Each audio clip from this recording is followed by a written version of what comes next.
नमस्कार, आपका स्वागत है फटाफट खबरों में। मैं हूं आपके साथ रुचिका जायसवाल। आज हम लेकर आए हैं बिहार के हर छोटे बड़े शहर की सबसे तेज और ताजा खबरें।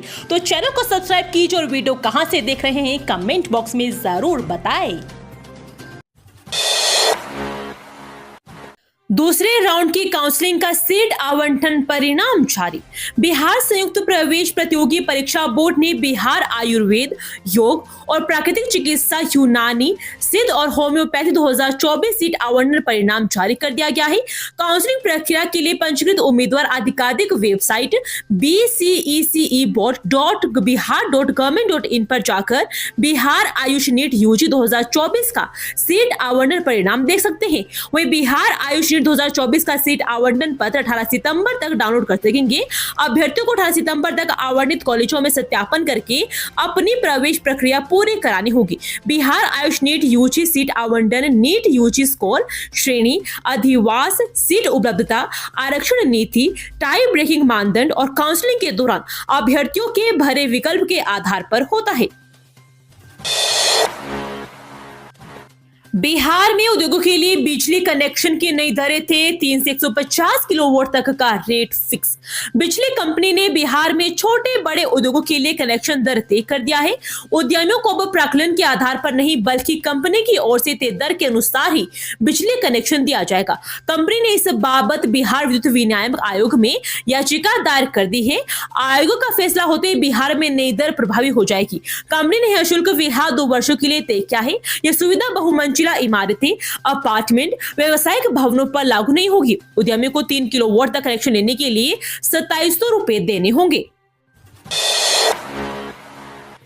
बिहार में इस एक्सप्रेसवे से 10 जिलों को फायदा, किसान भी हो जाएंगे मालामाल। देखें रूट। किसी भी राज्य की प्रगति उसके संसाधनों और सुगम परिवहन मार्गों पर निर्भर करती है। अगर राज्य में सड़क, रेल और वायु मार्गों की बेहतर कनेक्टिविटी हो तो विकास की गति भी तेज होती है। हाल ही में कैबिनेट की बैठक में बिहार के लिए 4 नए एक्सप्रेसवे को मंजूरी मिली है, जिससे राज्य के विकास में एक नई क्रांति आने की उम्मीद है। बालू माफियों के खिलाफ नया एक्शन प्लान तैयार। सभी डीएम एसपी तक पहुंचा मुख्य सचिव का नया ऑर्डर। अब नहीं चलेगी कोई चालाकी। राज्य की नदियों से अवैध तरीके से बालू खनन के मामले लगातार बढ़ रहे हैं। आए दिन किसी न किसी जिले में अवैध खनन की सूचना आती है। बालू के अवैध तरीके से होने वाले खनन से बालू की कीमतों में लगातार उछाल की समस्या भी बनी रहती है। वहीं सरकार को राजस्व का नुकसान भी उठाना पड़ता है। प्रदेश में इस बढ़ती समस्या को देखते हुए सरकार ने अब ऐसे मामलों में विशेष सख्ती से निपटने का निर्णय लिया है। बालू माफिया समेत इनके साथ काम करने वालों के खिलाफ अब सरकार क्राइम कंट्रोल एक्ट सीसीए 2023 के तहत मामले दर्ज करेगी। बिहार के इस गांव में 300 लोगों से 8 करोड़ की ठगी। जानिए कैसे एक परिवार ने सैकड़ों को लगाया चूना। बिहार के रोहतास जिले मोथा गांव से ठगी का चौंकाने वाला मामला सामने आया है। एक शातिर परिवार ने गांव के करीब 300 लोगों से 8 करोड़ रुपए ठग लिया। जब बैंक ने इन ग्रामीणों को नोटिस भेजी तो वह हैरान रह गए। आरोपी परिवार के पास गए लेकिन उनके घर पर ताला लगा था। पता चला कि पूरा परिवार फरार हो चुका है। अब लोगों ने पुलिस से न्याय की गुहार लगाई है। पुलिस आरोपी परिवार की तलाश में जुट गई है। घटना काराकाट प्रखंड के मोथा गांव की है। खाजपुरा में हस्तिनापुर राजमहल में विराजेगी मां दुर्गा। 65 फीट लंबा और 60 फीट चौड़ा होगा पंडाल। पटना शहर की पूजा समितियां दुर्गोत्सव की तैयारियों में लग गई है। हर जगह अलग अलग विषय पर पंडाल का निर्माण हो रहा है। खाजपुरा के शिव मंदिर स्थित श्री दुर्गा पूजा महोत्सव समिति की ओर से एंटीक थीम पर आधारित पंडाल भक्तों को आकर्षित करेगा। मां भात हस्तिनापुर महल जस्सा पूजा पंडाल दखगा पूजा पंडाल के थर्मोकोल से बने कलाकृतियों से मां दुर्गा के अलग अलग स्वरूपों के अलावा महाभारत व भगवान राम से जुड़े प्रसंग को बयां किया जाएगा। राज्य में 1 अरब 40 करोड़ रुपए के बांटी जाएंगे कृषि यंत्र। 87,000 किसान होंगे लाभान्वित। इस साल कृषि यांत्रिकीकरण योजना के तहत राज्य के किसानों में 87,526 कृषि यंत्र बांटे जाएंगे। इस पर कुल 1 अरब 40 करोड़ 3 लाख रुपए खर्च होंगे। राज्य योजना के तहत कुल 73,049 कृषि यंत्र बांटे जाएंगे। इस पर कुल 7,347.51 लाख रुपए खर्च किए जाएंगे। वहीं सब mission on agriculture mechanization mechanization के तहत 7055.62 कृषि यंत्र बांटे जाएंगे। इस पर कुल 7055.62 लाख रुपए खर्च किए जाएंगे। इसका जुड़ावा लक्ष्य भी निर्धारित कर दिया गया है। बिहार के इस जिले में दिखा विचित्र जानवर, गिर गया था सूखे कुएं में, एक झलक पाने के लिए लगी होड़। मुजफ्फरपुर के कुड़नी प्रखंड के रामचंद्रा चौक के पास बने एक सूखे कुएं में एक अजीबोगरीब जानवर दिखा। अनोखे जानवर की जानकारी जैसे लोगों को मिली, देखने के लिए भीड़ जुट गई। पूरे मामले की सूचना वन विभाग को दी गई। सूचना मिलते ही वन विभाग की टीम मौके पर पहुंची और विचित्र जानवर का रेस्क्यू किया। वहीं पशु चिकित्सा पदाधिकारी राजीव रंजन ने बताया कि कुड़नी प्रखंड के रामचंद्रा चौक के पास एक सूचना प्राप्त हुई कि कुएं में एक जंगली जानवर गिरा हुआ है। मौके पर पहुंचकर उसका रेस्क्यू किया गया। दरअसल वह एक स्मॉल इंडियन सीवेट जानवर है, मुजफ्फरपुर जिले में पाया जाता है। यह एक शांत स्वभाव का जानवर है जो हमारे आसपास ही रहता है, किसी पर हमलावर नहीं होता है। उन्होंने अपील की कि अगर इस तरह का जानवर कहीं भी दिखे तो वन विभाग की टीम को सूचना दे, उसको क्षति ना पहुंचाए। बिहार की 6 फेमस खाने वाली चीजों को मिलेगा जीआई टैग। यहां पर लीजिए पूरी लिस्ट, व्यापारियों की हो जाएगी चांदी।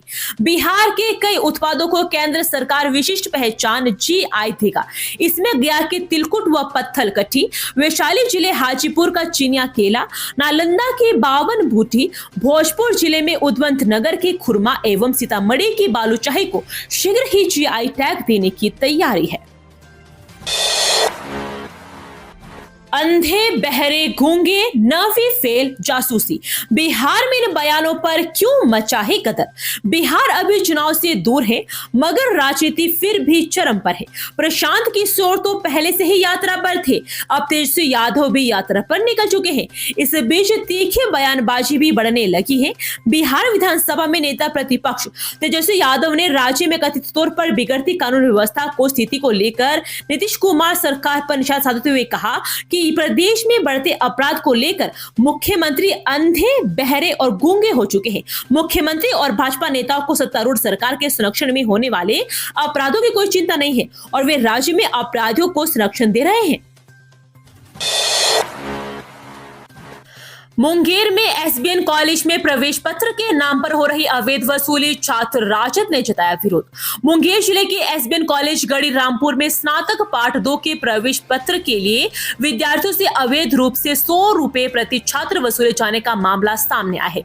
इस विषय में एक वीडियो सोशल मीडिया पर तेजी से वायरल हो रहा है, जिसमें देखा जा सकता है कि कॉलेज के प्रवेश पत्र पर वितरण काउंटर पर बैठे कर्मचारी विद्यार्थियों से पैसे ले रहे हैं। गंगा सोन समेत यह नदियां उफान पर, बाढ़ के खतरे से डरे लोग, इन जिलों में बारिश का अलर्ट। हाल ही के दिनों में नेपाल और आसपास के राज्यों में लगातार बारिश के कारण गंगा, सोन, पुनपुन, दरधा, घाघरा और कमला बलान समेत कई नदियों के जलस्तर में लगातार वृद्धि हो रही है।